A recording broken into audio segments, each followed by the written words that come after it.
Something huge already collapsed and almost nobody noticed. Not an app, not a startup, not a job title. What collapsed was the assumption that humans are required to execute most digital work. And in 2026, the people who still believe that are unknowingly volunteering to compete at a permanent disadvantage. This is not a prediction. This is not speculation. This already happened. It didn't happen loudly. It didn't come with robots, protests, or emergency meetings. It happened silently, inside dashboards, inside CRMs, inside inboxes, inside systems no one checks unless something breaks. AI agents didn't replace people dramatically. They replaced the need for people to act. And that distinction matters more than anything else.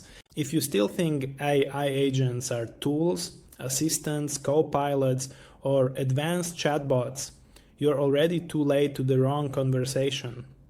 Because AI agents are not tools. They are labor, digital labor. And labor, once replaced, never comes back in the same form. Most people are trapped in the wrong mental model, and they don't even realize it. They hear AI agent and picture a smarter chatbot, automation with memory, ChatGPT plus Zapier. That misunderstanding is not harmless. It is the reason many companies adopted AI in the most dangerous possible way. Cautiously, incrementally, and defensively. They added AI to workflows instead of replacing workflows. And they are now quietly being outpaced by companies that didn't. AI agents are not something you use. They are something you delegate to. And delegation is power. Here is the definition that actually matters, not the marketing version, not the demo version, not the watered down version. An AI agent is a system that receives a goal, independently determines the actions required to achieve that goal, executes those actions across tools and environments, evaluates the results, and adjusts its behavior without requiring human supervision at every step. That sentence is the line between software and labor. Software waits. You click, you type, you instruct. Agents don't wait. They receive intent and move. They plan, they act, they observe, they adjust, they continue. That continuation is the most dangerous capability ever added to software. ChatGPT by itself is not an agent. It answers and stops. An agent does not stop. It loops. And once software loops without human input, execution is no longer human controlled. That is the moment work itself changes shape. Before AI agents, software amplified human effort. After AI agents, humans define the direction and machines execute. That is not optimization. That is replacement of execution. And this is why so many people feel uneasy without being able to articulate why.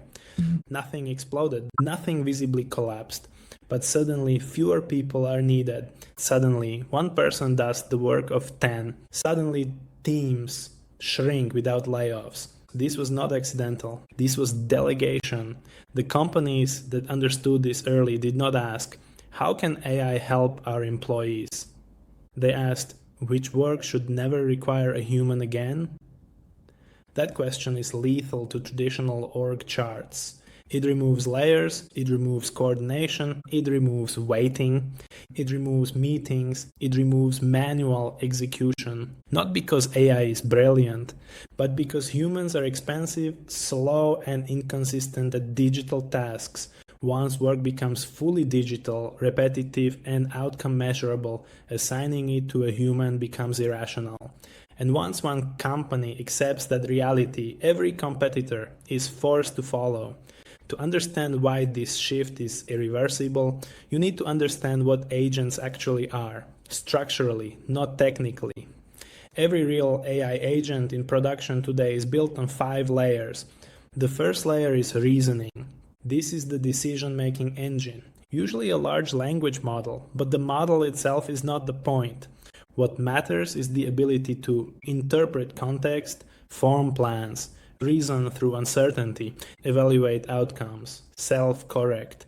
Without reasoning, there is no agent, there is only automation. And automation collapses the moment reality deviates. Agents expect deviation. The second layer is memory. Early AI had none. Every interaction started from zero. Modern agents remember. They remember context, they remember preferences, they remember past actions, they remember failures, they remember what worked. Memory is what turns intelligence into compounding advantage.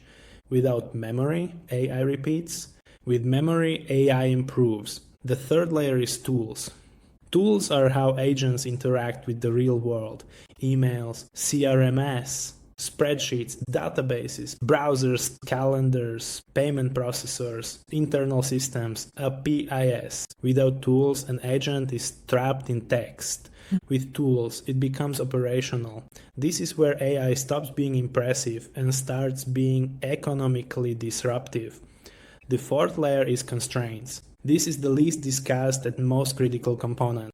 Constraints define what the agent is allowed to do, what it must never do, when it should stop, when it should escalate, when it should defer to a human. Constraints are not limitations, they are safety rails. Without constraints, agents are dangerous.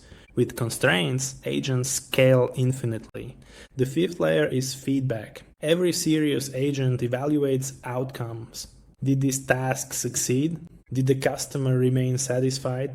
Did the conversion increase? Did something fail? Feedback feeds the next decision. This loop, reasoning, memory, tools, constraints, feedback, is what transforms AI from a tool into labor. And this is where the biggest confusion exists. People think AI agents are better automation. They are not. Automation follows rules. Agents follow intent. Rules assume stability. Agents assume volatility. Rules break when the world changes. Agents adapt when it does. That difference is why standard operating procedures quietly started dying. SOPs assume predictability. Agents assume chaos, and chaos is reality.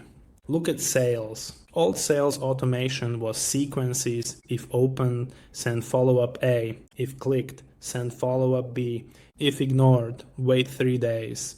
It worked until buyers became unpredictable. Modern sales agents read messages, infer intent, decide strategy, personalize responses, adjust tone, track engagement, and change tactics dynamically. They don't execute steps, they manage conversations. One human now oversees what used to require entire outbound teams. Customer support followed the same pattern. Support didn't disappear, it transformed. Agents now read tickets, search internal documentation, test solutions, respond, and escalate only when uncertainty crosses a defined threshold. Most customers never realize they are interacting with AI, and they don't care. They care about speed and resolution. Marketing change next. Content agents research demand, analyze trends, generate scripts, create visuals, publish content, test variations, and track performance. Humans still define direction. Execution is delegated. This is why content volume exploded without quality collapsing. Behind the scenes, internal operations were hit even harder. Meeting summaries, task routing, data entries, reporting, documentation, coordination, invisible work was eliminated first. By the time people noticed, it was already gone. This shift did not happen because AI suddenly became impressive. It happened because pressure made it unavoidable. Margins compressed. Competition globalized. Labor costs rose. Speed became survival. AI agents were not adopted because they were exciting. They were adopted because they were necessary. And this created the real divide. Not between people who use AI and people who don't, but between people who delegate to AI and people who compete manually. The biggest winners were not engineers, they were operators. People who understood workflows, leverage, and outcomes. They didn't ask, which model is best? They asked, what work should never require a human again? That question dismantled entire organizations, and it exposed an uncomfortable truth. AI agents do not replace humans. They replace roles that never should have been human only: repetitive digital labor, manual coordination, low judgment execution, predictable decision making. Those roles disappeared quietly. No protests, no announcements, no drama. At the same time, leverage exploded. One person, properly supported by agents, can now operate at a scale that previously required teams, managers, and departments. This is not about working harder. It is about controlling systems. AI agents are not about technology. They are about delegation. Once you understand that, fear disappears, because the question stops being, will AI replace me? And becomes, what should I never personally do again? AI agents already won. The only remaining question is whether you control them or compete against people who do. If you think of AI as infrastructure and instead of novelty, everything changes. And if you understand agents clearly, you stop chasing tools and start designing leverage. That is what actually matters now. This channel exists to explain AI this way, not as hype, not as optimism, not as fear, but as systems, infrastructure, and power. If that perspective makes you uncomfortable, good. It means you're paying attention. Subscribe, more coming.